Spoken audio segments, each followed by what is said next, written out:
एहसानुल्लाह साहब जरा आप फरमाइएगा, रिजीम चेंज का कितना चांस मौजूद है अफगानिस्तान में? एक तो रिजीम चेंज, ये तो एक पूरा एक प्रोसेस होगा, लेकिन इस रिजीम चेंज से पहले जो इस वक्त अफगान हुकूमत मौजूद है, इसमें आपस में कितने इख्तलाफात मौजूद हैं और इख्तलाफात की बुनियाद पाकिस्तान क्या है, या ये आपस के इख्तलाफात हैं कि तुम कुर्सी पे क्यों बैठ गया, मैं क्यों नहीं कुर्सी पे बैठ गया? अगर कोई इख्तलाफात हैं तो मेरी जो अपनी इतलात है, अक्सर हम पाकिस्तानी मीडिया में भी और सोशल मीडिया पे भी ये चीज़ देखते हैं कि कंदहारी अब जो ग्रुप है और फिर जो पख्त या पख्तीका का ग्रुप है, यानी हकानीज वर्सेस कंदहारीज, उसके माबेन काफ़ी डिफरेंसेस हैं और वो किसी वक्त भी खाना जंगी की तरफ चीज़ें जा सकती हैं और एक उठ के दूसरे को टॉपल कर सकते हैं। तो मेरी जो पर्सनल इतलात हैं वो ऐसा कुछ नहीं है फ़िलहाल। और दूसरी तरफ अगर देखें तो एक वहाँ पे ग्रुप है NRF के नाम से, जो अहमद शाह मसूद के बेटे हैं, वो उसको लीड कर रहे हैं पंचेर इस साइड पे, नॉर्दर्न साइड पे। तो उनकी भी अभी फिलहाल इतनी कैपेसिटी नज़र नहीं आ रही कि वो कोई सीरियस चैलेंज बन सके अफगान तालिबान गवर्नमेंट के लिए।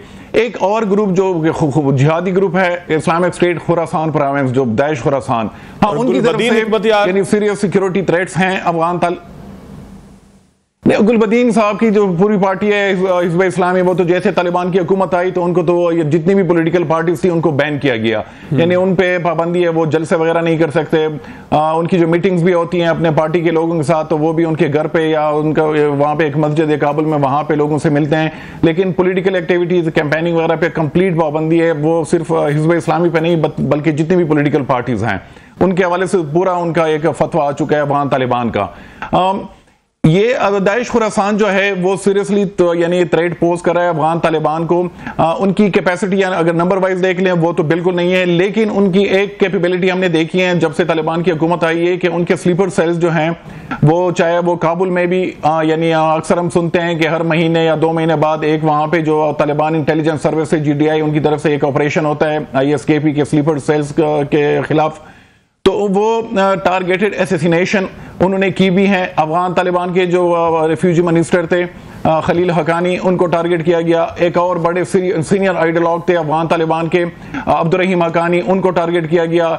गवर्नर्स को टारगेट किया गया, पुलिस चीफ को टारगेट किया गया। तो अगर इन केस ISKP की तरफ से कोई इस तरह की कार्रवाई की जाती है जिसमें जो इनके टॉप लेयर्स जो लीडरशिप है उसमें किसी को मारा जाता है, तो फिर खदशात हैं कि डिवीजन हो, पावर स्ट्रगल स्टार्ट हो जाए तालिबान के रैंक्स में। लेकिन फिलहाल मुझे कोई ऐसा नजर नहीं आ रहा कि कोई सीरियस थ्रेट्स जो हैं वो अफगान तालिबान फेस कर रहे हैं क्यों रिजीम चेंज के हवाले से। हाँ, एक चीज है कि हिस्टोरिकली मैंने शुरू में भी बात की कि पाकिस्तान जो है उनका एक क्रूशल रोल रहा है अफगानिस्तान में, जो अफगानिस्तान की वहां पे हुकूमतें रही हैं, कि अगर पाकिस्तान के साथ मामला उनके खराब हो जाते हैं तो फिर उनके लिए भी वहां पे हुकूमत करना मुश्किल हो जाता है। तो फ्यूचर में यानी अनप्रिडिक्टेबल चीजें हो रही हैं, फ्यूचर में मामला किसी साइड पे भी जा सकते हैं। लेकिन पाकिस्तान के पास क्या ऑप्शन होगा कि किस ग्रुप को सपोर्ट करें? क्योंकि इससे पहले हमने देखा है कि पाकिस्तान की जब भी बात होती है तो पाकिस्तान किसी ग्रुप को सपोर्ट करता है तो वो दूसरे के लिए मुश्किलात पैदा करते हैं। क्या पाकिस्तान के पास कोई ऑप्शन है कि ये नहीं तो कौन हुकूमत करें कि जो पाकिस्तान के मुतालबात पूरे कर सकें, जो बिल्कुल जायज़ है, कि दरअंदाजी को रोका जाए? उसमें एक चीज है कि एक सोच है, यानी अब मामला किस तरफ जाते हैं वो तो अब फ्यूचर में पता चलेगा। उसमें ये कि अगर अफगान तालिबान अपने प्रॉक्सी एलिमेंट्स पाकिस्तान के खिलाफ इस्तेमाल कर रहा है, TTP की शक्ल में, बलोच जो आम सेपरेटिस्ट हैं BLA वगैरह उनकी शक्ल में, हाफिज गुल बहादुर फैक्शन की शक्ल में, तो पाकिस्तान भी यानी फ्यूचर में हो सकता है कुछ इस तरह के proxy elements, armed proxy elements की मैं बात कर रहा हूँ। उसमें फॉर्मर जो रिजीम है अशरफ गनी और करजई के हुकूमत के लोग या उनकी जो सिक्योरिटी फोर्सेज हैं उनके साथ यानी इस तरह के मामला जा सकते हैं। क्योंकि यहाँ पे जो बाकी पैनलिस्ट हैं उन्होंने बात की कि पाकिस्तान जो है वो बिल्कुल कॉर्नर हो चुका है अफगानिस्तान की जो मौजूदा हुकूमत है उनकी जानिब से। मुसलसल हमले हो रहे हैं, अभी जो बॉर्डर पे क्लेशेस हो रहे थे, अब फिर भी हमले हुए, और अक्साई में एक हमला हुआ जिसमें 7 सिक्योरिटी एहलकार शहीद हुए। आज मिरली में हुआ, नॉर्थ वजीरिस्तान में। और वो जो टारगेटेड एसेसिनेशन है क्रॉस खैबर पख्तूनख्वा, पुलिस वालों को टारगेट करना, लेवीज वालों को, FC वालों को, वो भी मुसलसल जारी हैं। तो मेरे ख्याल में कि पाकिस्तान के पास ऑप्शन बहुत कम बचे हैं, वो एक्सट्रीम मेजर की तरफ चीजें जा सकती हैं। वो तंग आमद जंग आमद वाली सिचुएशन जो है मुझे लग रहा है कि फ्यूचर में मामला उस तरफ जा सकते हैं। एक्सट्रीम मेजर की आपने बात की, मैं जरूर इसके ऊपर आऊंगा। कर्नल साहब आपके लिए सवाल छोड़ के जा रहा हूँ कि एक्सट्रीम मेजर पाकिस्तान का क्या होगा, लेकिन ज़रा रोकड़ी साहब सर रोशनी डालिएगा। आपने भी रिजीम चेंज की बात की थी, अफगानिस्तान में इख्तलाफात की बात की थी, और तालिबान के आपस के धड़े हैं, उनके दरमियान जो इख्तलाफात हैं, तो ये इख्तलाफात कोई पाकिस्तान के फ़ायदे का सबब बन सकते हैं? कोई रिजीम चेंज का मामला हो सकता है? रिजीम चेंज हो तो फिर क्या होगा? क्या पाकिस्तान के पास ऑप्शन है कि पाकिस्तान किसी धड़े को सपोर्ट करे कि वो इक़्तिदार के अंदर आ जाए? करें क्या आप इस वक्त? देखिए बात जो अहम चीज है वो ये है कि तालिबान के अंदर ऐसे सेक्शंस मौजूद हैं जो दाइश के करीब है, और उनके जरिए वो दूसरे जो अपने जो उनके अंदर जो लोग हैं एक स्पेसिफिक ग्रुप को वो टारगेट जरूर करते हैं, और ये पता है सारों को। दूसरी चीज ये है कि पब्लिक ऑफ अफगानिस्तान जो है कभी भी तालिबान की इस मौजूदा अप्रोच को उस तरीके से इंडोर्स नहीं करेगी, क्योंकि ये सारी चीज या आरएसएस डॉक्ट्राइन की तरफ रही है। तीसरी चीज, तालिबान ने कुछ भी जो करना है या इंटरनेशनली जहां पर भी वो खड़े हैं दोहा के अंदर बैठकर किसी भी मुआहदे को क्या वो जो भी कहेंगे उस पर कायम रहेंगे, तो दिस इज नॉट पॉसिबल। इस वक्त उनकी पोजीशन ये है कि वो किसी भी मुआहदे पर कायम दायम नहीं रहेंगे, जिस पर उनको जो फैसिलिटेशन चाहे कतर से मिल रही है चाहे कहीं से भी, तो जो एतबार है वो इंटरनेशनली भी इन लोगों का एतबार खोएंगे। आखिरी चीज जो मैं जिसकी बात पर कहूंगा कि ये सारे का सारा जो काम है कि क्या ये सारे फ्रंट खोल पाएंगे, मैं इस पर अपना दे देता हूं कि सारे फ्रंट ये नहीं खोल पाएंगे। ये ज्यादा जोर रखेंगे कंधार वाले कॉरिडोर के ऊपर। पाकिस्तान अपने बॉर्डर के ऊपर अपने स्टेट को जो है गार्ड करने के लिए पहले से अलर्ट है। हमारे लिए थ्रेट थी टीटीपी की इन्फिल्ट्रेशन, और जिस पर बहाना ये लोग ये करते थे कि जी ये क्योंकि इन्होंने हमारी मदद की थी तो हम इनको फलानी जगह भेज देते हैं, तो आप हमें ये कहें। तो वो जो तमाम बहाने थे या उनके इन बहानों को हमारे पाकिस्तान में बैठकर अगर कोई मानता था कि यार यस इट इज पॉसिबल कि वो उनको फलानी जगह सेटल करने लगे हैं, फलानी जगह सेटल करने लगे हैं, तो वो तमाम चीजें भी खत्म हो गई। अब आपके पास पाकिस्तान के अंदर ऑप्शन क्या रह गई है, क्योंकि सारी खेल को इस खास स्पेसिफिक टाइम में आपने शुरू नहीं किया। ये तो 2 साल का तसलसल है जो बॉर्डर के अंदर जो कार्रवाइयां हो रही हैं, और फाइनली आके इरप्शन है इस्लावा की।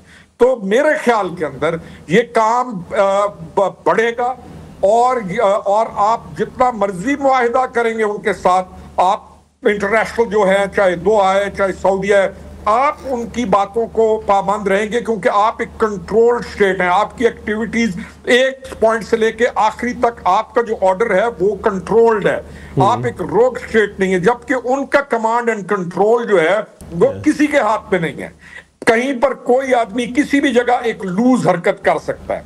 तो अब इस बहुत कमजोर कमांड एंड कंट्रोल सेंटर के साथ जो अफगानिस्तान में मौजूद है, आप कैसे किसी मुआहदे की तरफ जाएंगे या कौन उनका गारंटर बनेगा, ये सवाल है।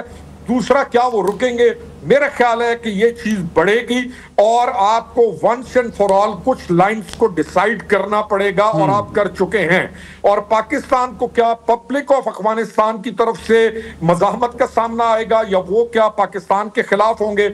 मेरा इस पे टेक है कि अफगानिस्तान की अवाम जो है वो बहुत हद तक पाकिस्तान के खिलाफ नहीं जाएगी, बहुत थोड़े लोगों के। और ये जो लोग वहां पर कर रहे हैं इन एक्टिविटीज को जो बढ़ा रहे हैं, ये उनके लिए एक बहुत बड़ा खतरा होगा, क्योंकि फिर कहूंगा ये आरएसएस डॉक्ट्राइन को एंडोर्स कर रहे हैं। कोई इंडिया के साथ ताल्लुकात इनके वो नहीं है कि एक मुल्क के दूसरे मुल्क के साथ ताल्लुकात हों, ये आरएसएस डॉक्ट्राइन को एंडोर्स करते हुए उसकी सपोर्ट में ताल्लुकात है। ठीक हो गया, एक छोटा सा ब्रेक लेता हूं, ब्रेक के बाद दोबारा आते हैं। ब्रेक के बाद खुशामदीद। तो कर्नल साहब जरा फरमाइएगा, एक्सट्रीम मेजर की एक बात हो रही है कि पाकिस्तान के पास अब आखिरकार जो है वो शदीद कार्रवाई के अलावा ऑप्शंस नहीं होंगे। रोकड़ी साहब का भी यही कहना था, महसूद साहब का भी यही कहना था। तो सूरत-ए-हाल यही लगती है कि सर अगर कोई मुआहिदा हो भी जाता है तो उसका गारंटियर जो भी हो उस बेचारे को कोई गारंटी नहीं होगी कि जिससे वो मुआहिदा कर रहा है उनकी कैपेबिलिटी इतनी है या नहीं है, और मुनज़्ज़म तो वो है ही नहीं ज़ाहिर है कि उस तरीके से। तो सर पाकिस्तान के पास अब ऑप्शन क्या बचते हैं एक्सट्रीम कार्रवाई की, अगर खुदा न खास्ता इसकी ज़रूरत पड़ी तो? जी, रोकड़ी साहब ने बहुत अच्छा एनालिसिस किया जी। मैं इसको थोड़ा सा और डिफाइन करना चाहूँगा। देखिए, स्ट्रेटेजिक स्टडीज में हम पढ़ते हैं कि एक रिवेंचस स्टेट होती है जो अपनी दोबारा से हिस्टोरिकली टेरिटरी का क्लेम होता है और किसी मुल्क पे फिर वो उस तरह की कार्रवाई करते हैं। एक रिविजनिस्ट स्टेट होती है, स्टेटस को स्टेट होती है, एक लिमिनल स्टेट होती है। लिमिनल स्टेट वो होती है जिसका बॉर्डर के दोनों तरफ 2 डिफरेंट स्टेट्स होती हैं, लेकिन उनमें से एक लिमिनल वो होती है जिसका बॉर्डर के दोनों तरफ असर रसूख होता है, कंट्रोल होता है, चाहे वो एक दोनों तरफ एक ही डायस्पोरा की वजह से हो, चाहे वो ग्रेन ऑफ द ज्योग्राफी की वजह से हो, चाहे वो ट्रेड रूट्स की अवेलेबिलिटी की वजह से हो, चाहे रिसोर्सेज की अवेलेबिलिटी की वजह से हो। तो इस कॉन्टेक्स्ट में जो लिमिनल स्टेट है वो पाकिस्तान है। अच्छा, अब जो रोकड़ी साहब बात कर रहे थे, देखिए ये बात बिल्कुल सही है कि इस वक्त अगर आप अफगानिस्तान को देखें तो उसमें तो 21-22 सेक्शंस हैं, जिसमें ये सारे का सारा जो उनकी गवर्नेंस का जैसा भी ये रैग टैग सिस्टम है, ये कोई आप कह लीजिए कोई कन्वेंशनल गवर्नेंस का सिस्टम नहीं है। ये एक तरह से एक टेम्पररी सा और एक अनकन्वेंशनल सा सिस्टम है, और उसके साथ फिर अफगान लोग हैं, अफगान जो अवाम है वो है। अच्छा, अब जो मैं बात कर रहा था, देखिए पिछले 20 साल में जो थोड़ी सी खतरनाक बात यह है कि ये तो सिस्टम पिछले बड़े अरसे से ऐसे ही चला आ रहा है, जो सेक्शन का सिस्टम है, जो गवर्नेंस का सिस्टम है, लेकिन जो अवाम थे उनको पिछले 15-20 साल से इंडिया ने जो उसकी प्रेजेंस थी वो पाकिस्तान के खिलाफ करने की कोशिश की। अच्छा, अब हमने करना क्या है? जो आपने पूछा था कि हमारे पास क्या ऑप्शन है, मैं समझता हूँ हमारे पास ये ऑप्शन है कि हम जो मिलिट्री एक्शंस हैं, क्योंकि हमारे अगेंस्ट जो किए जा रहे हैं, इसके जवाब में अपने डिफेंस में, अपनी सॉवरेनिटी के लिए, अपनी बका के लिए, अपने लोगों की हिफाजत के लिए हम बहुत स्वेयर एक्शंस लें। उन जो भी किल चरखल है, हमारी ऑप्शन ये होनी चाहिए कि हम इसको इस कॉन्फ्लिक्ट को जितना जल्दी अपने कंक्लूजन पे पहुंचा सकें, और वो आई थिंक स्विफ्ट, डिसाइसिव और कंसंट्रेटेड मिलिट्री एक्शन, और उसके साथ साथ फिर अवाम को वहाँ के अवाम को हमारे साथ एंगेज करना। अब ये कैसे होगा?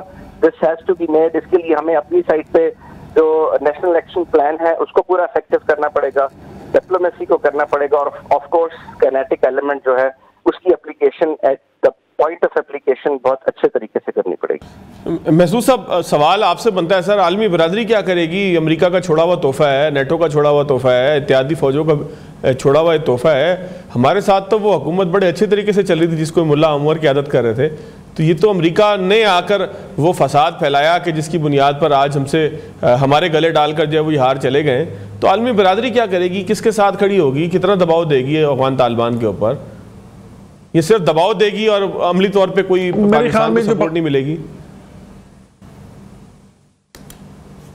मेरे ख्याल में जो पाकिस्तान से एक स्ट्रेटेजिक ब्लंडर, एक तो पिछले 20 साल तक यानी ये सिर्फ समझ रहे हैं कि अफगान तालिबान जो हैं ये हमारी लड़ाई लड़ रहे हैं और वो इस थ्रेट को समझ नहीं पाए। एक तो ये, और दूसरा जो सबसे बड़ा था वो मेरे ख्याल में दोहा पीस प्रोसेस।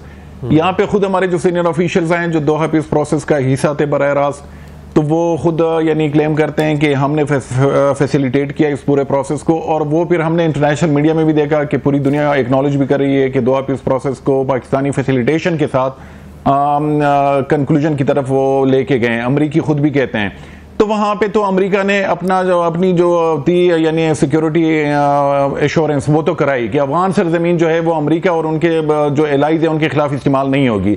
लेकिन हमने वो चीज़ उनसे ना करा सके कि उसमें वो खुसूसी तौर पे टीटीपी का भी जिक्र करते, क्योंकि उस वक्त भी ये जो टीटीपी का थ्रेट था वो एग्जिस्ट कर रहा था। इक्का दुक्का हमले हो रहे थे टीटीपी की जानिब से। तो मेरे ख्याल में वो चीज़ अगर उस वक्त वो कराते तो वो डिप्लोमेटिकली और एक बहुत बड़ा यानी एक टूल आपके पास होता कि आप पूरे इंटरनेशनल फोरम में उसको आप प्रेजेंट कर सकते। वो भी हमने नहीं किया। फिर पिछले 20 साल तक यानी पाकिस्तान ने जो अमेरिका का वो वॉर ऑन टेरर ज्वाइन करके वहां पे एक जंग लड़ी है, वहां पे अशरफ गनी की हुकूमत हो या हामिद करज़ई, तो वो अमेरिकियों से एक चीज का वो यानी वो कर सकते थे डिमांड के रिटर्न में हम जो ड्यूरन लाइन का मसला है इसको आपने रिजॉल्व कराना है। अफगान हुकूमत को भी बिठाएं, हमें भी बिठाएं, कोई एग्रीमेंट हो इंटरनेशनल जो मॉनिटर्स हैं उनके सामने, क्योंकि ये जो पाक अफगान बॉर्डर ड्यूरन लाइन का जो इशू है ये मुसलसल हम देख रहे हैं कि यानी सर उठाता है और इसकी वजह से सारे जो मामला हैं वो खराबी की तरफ चले जाते हैं। ठीक हो गया महसूस साहब, मेरे पास टाइम जो है वक्त जो है वो खत्म हो गया। आपका बहुत शुक्रिया, आप स्टूडियो से तशरीफ लाए। खुर्रम हमीद रोकड़ी साहब आपका बहुत शुक्रिया सर, आपने हमें ज्वाइन किया। साथ साथ जो है वो कर्नल आबिद साहब का भी शुक्रिया कि उन्होंने जो है हमें ज्वाइन किया। नाज़रीन, आज के प्रोग्राम से इतने याद दीजिएगा। अल्लाह हाफ़िज़।